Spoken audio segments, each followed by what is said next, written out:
Yo, what's happening, everybody? It's your boy, Earth Matt, the mad scientist, man. Listen, I am super hyped about what happened tonight, man. AEW's Wrestledream was just that. It was just a dream, man, because I'm telling you right now, all the rumors that we've been hearing about Adam Copeland, all the rumors that he's joining AEW, and I'm a strong believer in I don't believe until I see it. You know what I'm saying? I'm a strong believer in that. I'm like, I don't know if he's going to jump ship. I don't know what's going to happen here. But listen, we're going to talk about Wrestledream as a whole. We're going to talk about the pay-per-view. We're going to talk about what happened at the end of the pay-per-view and everything else in between. Because I feel like that some of these tribalists that's out there, I don't know how to explain how they're acting right now because I'm getting tongue-tied. That's how so excited I am. But what's happening right now with some of these tribalists out here, they are having conniptions. They are having heart attacks, strokes. I don't wish that on nobody, by the way. But they are beside themselves. You understand what I'm saying? They don't know what to say. All they're going to do is they're going to be typing all the negativity about what's going on in Wrestledream, how he's not going to be used correctly and everything else in between. Nah, fuck all that. Adam Copeland is in AEW. He's signed with AEW. Not only that, this man has his OG theme music by Alter Bridge, Metalingus. Tony Khan got deep pockets. This man bought the license. This mofo bought the license to this thing. He did a video vignette where this dude is driving a American muscle car. And he drives over the street and it says rated R. And we saw what it was. As soon as he came out there, man, oh my God. I mean, the roof blew off the place. Like, Wrestledream is everything and more. It is well worth the $50. I mean, let's go back to the Tribalists. Let's go back to them. Old AEW's in the toilet. They lost Jade Cargill. She's going to WWE's. More people going to jump ship. There's going to be some other people that's going to leave because they're going to look at AEW as second rate. But what about Edge? What about Adam Copeland? By the way, before all that, CM Punk is gone. So the luster of AEW Collision is gone and everything else in between. But Adam Copeland is here. Now, let's be clear about this. This is an upgrade. Like, this is no slight against CM Punk or anything like that of that nature. But this right here is an upgrade. Because this man is well respected, well liked. This man is a homegrown WWE talent. This man knows everything and more about production, about telling stories and everything else in between. I don't look for Adam Copeland to be a good guy for very long. I'm looking for him to turn on somebody. But right now, he's a baby face, man. You can't really trust Edge like that. You can't really trust him. But for him to show up and blow the roof off of Seattle, man, like that right there tells everything there is to need to tell. Also, it tells you the importance of the TNT title because there was some complaints about how the TNT title was changing hands too much. And it was like musical chairs with the title. But Christian brought prestige back to that title, right? It brought importance back to that title. Like, if you beat Christian, you are somebody. And to say that's the main event, to say that Christian's in the main event, that Darby Allin's in the main event, that says a lot about those two individuals. I feel like in Christian's entire career, this is probably his best run because his imagination can run wild. He has no handcuffs on him. He has no restraints whatsoever. None of that stuff. I feel like Christian is in rare form, like rare heel form, because you got no choice but to hate that man. If you got a dead parent, you're going to target the dead parent. That's what's going to happen. That's what he's going to do. Like, he smiles if he finds out that your father passed away. Like, he smiles at that. He's like, okay, I got ammunition on you. But the stories that was being told in the ring, Copeland and Christian looking at each other and Christian looking at Edge like, yo, here's a chair. You know what we do. We do the concerto. That's what we do. That's how we do things, right? Take Sting out for me. I'm the TNT champion. Do what you do. And then he turns on Christian, right? Which was shocking because, again, the rumors was out there. The rumors were circling. Like, as of this morning, like Sunday morning, he's a free agent. Like, he has no non-compete clause or anything of that nature. No 90 days. because he was a Hall of Famer. I think he was under the Hall of Fame contract, so there's no non-compete. Then we talk about Metalingus. We talk about Alter Bridge being his favorite band and everything else in between. And if Tony Khan can buy the license for Metalingus, and do WWE have the rights to Metalingus being used? His Edge name, yes, WWE has that name. But as far as the name Adam Copeland, no. You don't have that name. You don't have Alter Bridge and stuff. The thing is about Tony Khan, he buys songs. Like, he get licenses for songs, man, and he got deep pockets, and you're gonna tell him no. I'm pretty sure there was a nice little package in there with what's going on, and Edge looked so happy when he came out there to that crowd, man. He, like, the adrenaline was pumping, and it's almost like he got a few more years left in him. That's how it looks with this guy, man. I mean, I cannot wait to see what he does in the ring, because he's definitely going to tell a story in the ring. That is definitely the biggest news of this pay-per-view, is Adam Copeland is officially All Elite. He's officially in AEW. Again, I got to go back to the Travelers, man. Like, look, AEW's in the toilet, all this other stuff, and, you know, people leaving and people upset they're not being used. But that's the beauty part about having two wrestling companies, like two of the biggest wrestling companies in the world, in AEW and WWE. You can jump ship and do whatever you want. You can reinvent yourself. And when you compare the loss of CM Punk, I feel like that's a bigger game. You know what I'm saying? Now you got somebody that's awesome in the locker room. You got somebody that everybody's going to listen to. Everybody's going to be cool with. Everybody's going to just take tutelage from. Because you see raw, young talent out there, you're going to just groom and make them what they are. You're going to make these people. You know what I'm saying? Like Christian, you haven't heard a bad thing about Christian in the back at all. You know what I'm saying? It's like things are shaping up. Things are looking good for AEW, right? So that makes you wonder that WWE knew what was going to happen. So they had to get in front of it. So somehow by highlighting Jade Cargill, putting her on ESPN, putting her on, like, plastering her all over the internet throughout the whole day. Have Michael Cole talk about Jade Cargill and what her plans is for the main roster. Like, they are hyping her up to the utmost hypeness. You know what I'm saying? And well-deserved hypeness, by the way. But I feel like WWE was getting ahead of that because they knew what AEW had on their sleeve. They knew what was going to happen. They knew Edge was going to be at AEW. I got to get used to calling him Adam Copeland because I feel like the commentator's going to call him Edge because they've known him as Edge for so long, and it's going to slip. It's going to slip. Like, that's no slight against AEW. The commentators, it's what you know. It's like Skip and Shannon, where Shannon called Stephen A. skipped a couple times. You just got to get back in. You got to get in your rhythm. So I believe WWE was getting ahead of this whole thing because they knew Edge was going to pop up. If Edge was going to pop up, that was going to be like the biggest wrestling news. This trumps this wrestling news.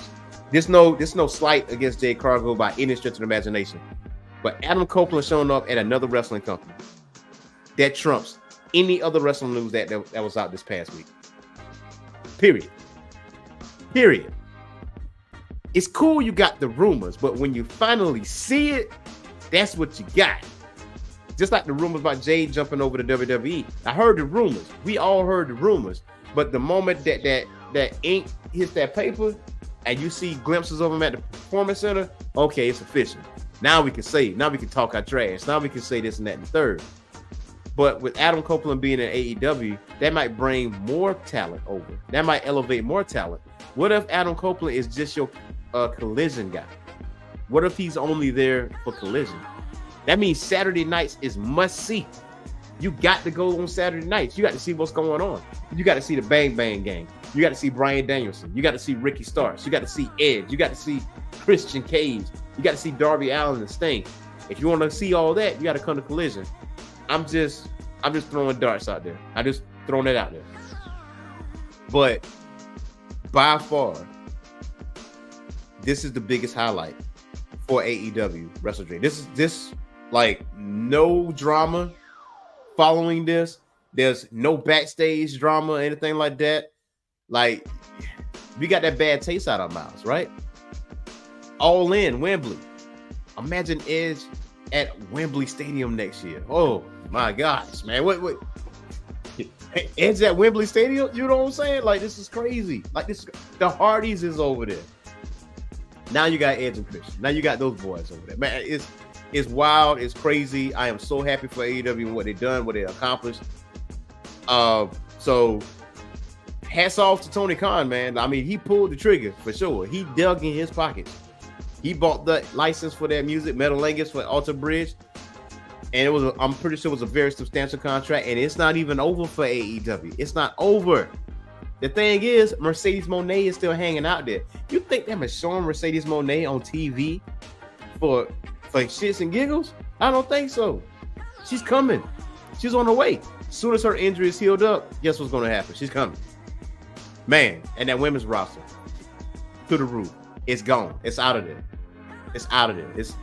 I'm so happy. I am so happy for Wrestledream because I just want to see if the rumors was true, because the way they were depicting this whole main event, how they was playing out the main event, when Nick Wayne turned on Darby Allin, which was a shocker, by the way. It was a super shock because I was like, yo, I didn't see that coming. That was a swerve. I do love that. I do love the fact that Darby did not get the TNT title in his hometown, because Tony is the opposite of what WWE does. If you are from a certain city, you're going to lose if you're in the WWE. That's just what it is. But if you're in AEW, he does cater to the crowd. You have a 95% chance of actually winning your said match in your hometown, because you want the hometown crowd to be happy, right? So you do that. You dig that. But it's fun to mix that thing up a little bit. And the fact that Darby did not win the TNT title, I am all cool with that. I want Christian to hold that title for a little bit longer. Let him be the heel. Let people chase him for that title. I am all for that. The Nick Wayne turn, I did not see that coming. Wow. That was a swerve for sure. That was a swerve. He was shocking his own mom. So in my mind, I'm thinking, okay, the show is over. The show is over. Now, me looking at my time, I was like, typically AEW is over like midnight. It's 11:50. Is Adam Copeland going to show up? Okay, Luchasaurus shows up. Sting shows up, right? Darby Allin Sting gets jumped. And then you see this whole video package. You get the video package, and bam, here comes Edge. Here comes. I gotta get used to calling him Adam Copeland, but Edge shows up and does his thing. He does his thing. Cannot believe that happened. But let's talk about some of the other matches that happened at Wrestledream, right? I've seen a technical clinic being portrayed at Wrestledream. Bryan Danielson and Zack Sabre Jr. If you don't know who Zack Sabre Jr. is, you damn sure know who he is right now, because that dude belongs in the same conversation as Bryan Danielson, as Kenny Omega, as Kazuchika Okada. He belongs in that same conversation.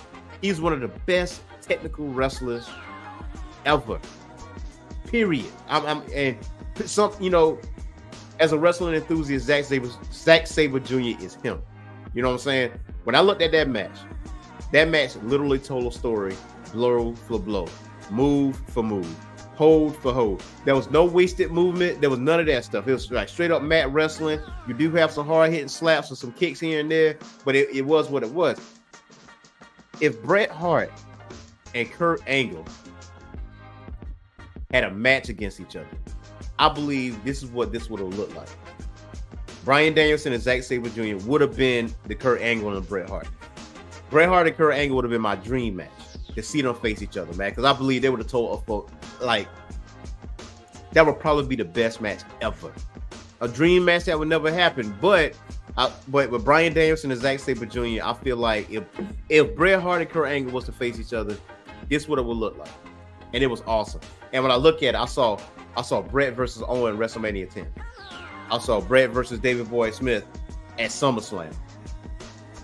That's what I saw. I saw Kurt Angle versus Chris Benoit. That's what I saw. I saw Dean Malenko versus Chris Benoit. I see some technical genius out there. Dean Malenko versus anybody that has technical prowess. That was honestly the best match on the card for me. It wasn't even Darby Allin and Christian, even though they put on a phenomenal match. They told a great story. and everything else in between. Christian do his heel tactics, so it wasn't like a typical wrestling match, you know. But Bryan Danielson and Zack Sabre Jr., that was the best match on the card. Period. That was the best match on the card. To me, the second best match on the card is Swerve Strickland and Hangman Adam Page. Now, that really told a story. I feel like Swerve Strickland got a rocket attached to his back now. After what happened in Seattle, Tony Khan, I hope you're listening. You might want to push this man. You might want to push this man in some singles competition because he's him. Swerve Strickland, I feel like this is the best trajectory he's been on as a professional wrestler. I believe that is one of WWE's biggest fumbles. And AEW is making that happen because Swerve is, producing his own music. He got his own stable. He's winning over the crowd, even though he's a heel. Prince Nana is just off the chain. But for him to beat Adam Page in the middle of the ring, you know what's going to happen. It's a push. Something is amiss. Something's going to happen. Maybe he ends up being the international champion. Maybe he goes after the AEW World Heavyweight Championship. Because Swerve is that guy, man. He is that guy. He's proven he's that guy. I really did enjoy that match, move for move. It did tell a story. But the fact that I didn't know what the result was going to be, that made me invested in the match even more because I felt like if Swerve would have lost that match, I would have been upset. I would really have been upset. I feel like Hangman should have played to the crowd a little bit more because it's one of those Lyric. Y'all need to follow Lyric on Twitter. Lyric stated that Hangman was like John Cena at One Night Stand, ECW's One Night Stand. That's who he was. He was outside his element. He's not used to this. He's not used to getting booed. But everybody and their mama was behind Swerve Strickland because where he's from. He's from Washington. He's from Seattle. It is what it is. So, Swerve Strickland and Hangman Page, definitely. I don't think this is over for them two. I do not want this feud to be over. I want them to have at least 2 more matches and maybe put some stipulations there. Keep them on TV because that was a really good match and that was a decisive match. And I know Hangman Page is part of the 6-man, champions, even though the Young Bucks won the #1 contendership for the AEW World Tag Team Championships, which actually pushes that into the trajectory of them versus FTR for the 4th time. And now they got you thinking that, okay, the Young Bucks going to be FTR because I read somewhere in reports that the next pay-per-view is supposed to be in LA. Where the Young Bucks from? They're from the West Coast. They're from Cali. So I don't think you're going to have FTR beat the Young Bucks for consecutive time. You know what I mean? I don't think so. I don't think that's going to happen. Unless you pull a Swerve. Unless you pull, no pun intended, unless you pull a Swerve where they drop those titles beforehand and the Young Bucks face another tag team for those titles, then that actually changes things. I'm always a strong advocate for me, I was a strong advocate for Jay White and Juice Robinson taking those titles. But Jay White got another situation going on with MJF and him being jumped in the back by someone that stole MJF's mask. Who knows? But with Adam Cole being hurt, this is another feud for MJF to face Jay White. So the ROH tag team titles can be put on the back burner until Adam Cole gets healed again, and then we can keep going. But Jay White and MJF, that's a very interesting dynamic. Jay White wasn't on the pay-per-view, but I'm just kind of getting off the rails a little bit. But Jay White and MJF, I feel like that shouldn't happen right now. That shouldn't take place right now. I feel like if Jay White gonna go after the world championship, I feel like he needs to win it. But I get where they're coming from. I feel like MJF should face someone else. But here's the problem now. My first thought was when Adam Copeland showed up at the main event, the TNT titles might be a little bit more important now. It might be the biggest news coming out of there. But you got 2 big stories now in AEW. 2. You got MJF, Adam Cole. You got Roderick Strong, Adam Cole being injured, MJF in the friendship angle. with Adam Cole. That's your biggest story you got, right? Now, hold on, wait a second. You got another story that's on the same level, and now you got Adam Copeland and Christian and Darby Allin and Sting all there. That's your other story. So two of your biggest stories right now is Adam Copeland, MJF, Christian. Two separate stories, two different roads. The next match I really liked, which I was hoping for a different result, was Chris Statlander and Julia Hart. Chris Statlander and Julia Hart, they did a phenomenal women's match. That's probably one of the best women's matches I've seen in AEW. Julia Hart has some serious momentum. And with her character change, her joining the House of Black, I was really hoping that she was going to win that title. I was really hoping. I was hoping that. But I am happy for Chris Statlander retaining that title. But because I do feel like once she defeated Jade Cargill for the second time, you know, to retain her TBS championship, I feel like her run wasn't what she wanted it to be. And I'm just speculating. You know, I'm just taking stabs in the dark. And why I'm saying that is, you know, Jade Cargill was undefeated for X amount of days, like 500 plus days or whatever. He had, you know, 60 plus and 0. And then you got the person that gave you that 1 and that 2 in that record. That person is supposed to be on the same level as you or bigger than you. And I feel like AEW need to push her to be at that same level and have those type of matches often, like not just one-offs. You got to keep that momentum going. And I wasn't mad at the results at all. I was rooting for Julia to win because I feel like with this character change and what she has and that dark persona, she has the best women's entrance out of everybody. It's just theatrical. It grabs your attention. Everything else in between. She do need a singles title run at some point in time. But considering what she did in that ring tonight, that just pushes her into the same level as a Britt Baker, Ruby Soho, Saraya. That puts her up there with them. So when it is time for another title chase, she is in that conversation. So I'm happy for Julia Hart. I'm proud of Julia Hart. Chris Statlander retained that title. Very, very good match. I know Athena was a part of the 0 Hour in Wrestledream, which was a very good match in its own right. So you actually had two women's matches in a sense. One was a mixed tag, one was just singles matches. But I will say to Tony that for going forward, you should have more than one women's match in your pay-per-views. Not just one. You should have more than one and give them time. Like, give them time. I don't care, because I feel like anytime there's a pay-per-view, that TBS championship needs to be defended and the AEW World Women's Championship needs to be defended. Like, I feel like that needs to take place. Or one gets defended and the other one's like in a tag match of some sort. Like, the more women involved, the better. And I feel like if you're going to bring someone like Mercedes Moné, you can't waste that. You can't waste that at all. You got to put that on. You got to put it on pay-per-views. You got to put it on TV. You got to have more than one women's match on Dynamite and Collision each and every week to further push the story going. Shibata versus Eddie Kingston.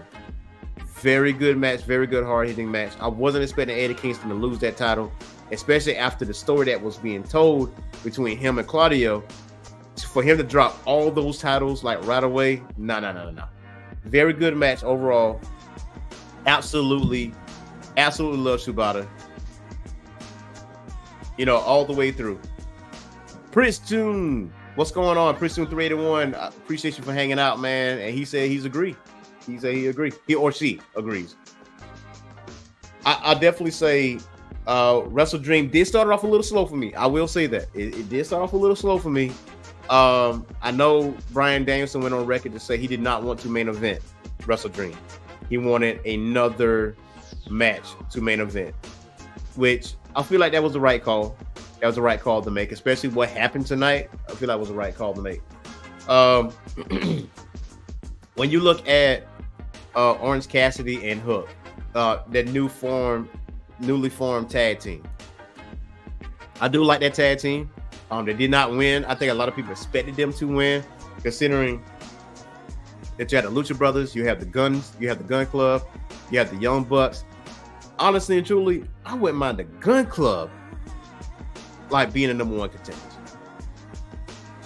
Like have them face FTR again, because didn't they beat FTR? Well, didn't FTR beat them for those titles? If I'm not mistaken. So have the Gun Club come back and beat them.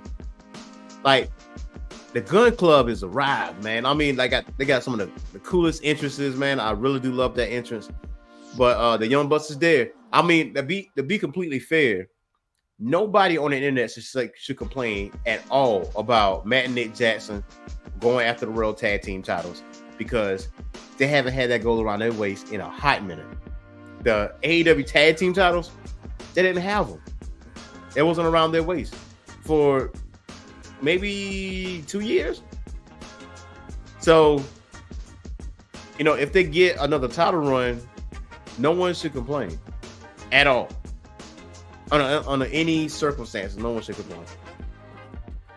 But going back to it, Shibata definitely was a good match. The Swerve Strickland, Adam Hangman Page is a great match.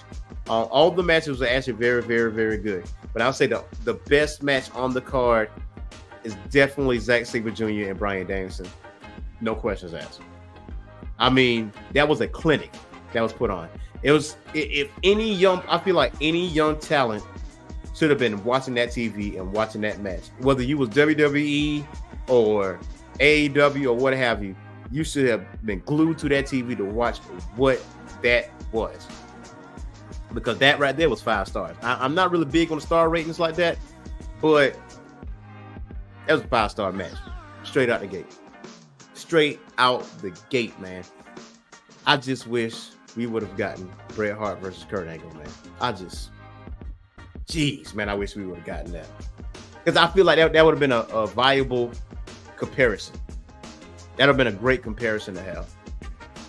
But yeah, do not forget to like and subscribe to our channel, to the Orange Phoenix Show. We just did a video early this week. Go ahead and check that out. I was talking about Jay Cargill signing with the WWE and what does that mean, and what Tony Khan needs to do to keep his current talent. This is way before Adam Copeland showed up. I am still there. There are rumors circling that AEW wants, the people in the back of AEW wants Shelton Benjamin to come over to AEW. You best get him. And they need more people in a producing platform. And Shelton Benjamin, even though he's up in age, you can't really tell because he's a super performer. Shelton Benjamin is definitely a huge get. You might want to get him. When the 90-day non-compete clause is up. That's all I'm saying. You might want to put that together. But overall, Wrestledream was awesome.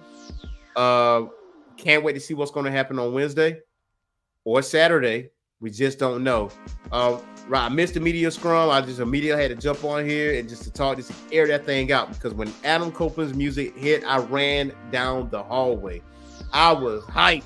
I was super excited. I was like a kid again, man, because Edge has, to me, he has one of the best interests in wrestling, man. I mean, it just, the energy, man, it just feeds, man. And wow, the way that crowd reacted was crazy. So you got Kenny Omega, you got Chris Jericho, you got the Young Bucks, you got Bryan Danielson, Jon Moxley, Claudio Castagnoli, formerly Cesaro, Sting, Christian, and now Edge. You have all these people in AEW right now, and Tony Khan got deep pockets. I swear, Tony Khan got deep pockets. If you want some music, Tony Khan got you. Bro, I need you to play this for me for my entrance. I need you to buy that. I got you, dog. I got you. Don't worry about it. How much it's gonna cost you? Don't worry about it. I got it. So yeah, subscribe to our channel. Go ahead and like and subscribe. I will be talking more about it. I will be posting another video about Edge coming over to AEW and what does that mean for AEW and what plans do I think should take place for AEW, because this was a shocker. There's another homegrown talent. So checkmate goes to AEW, man. Let's see how WWE responds. Hope you guys have a awesome night. Have a good night. Have an awesome week. We'll see you guys later on this week. Till next time. Peace.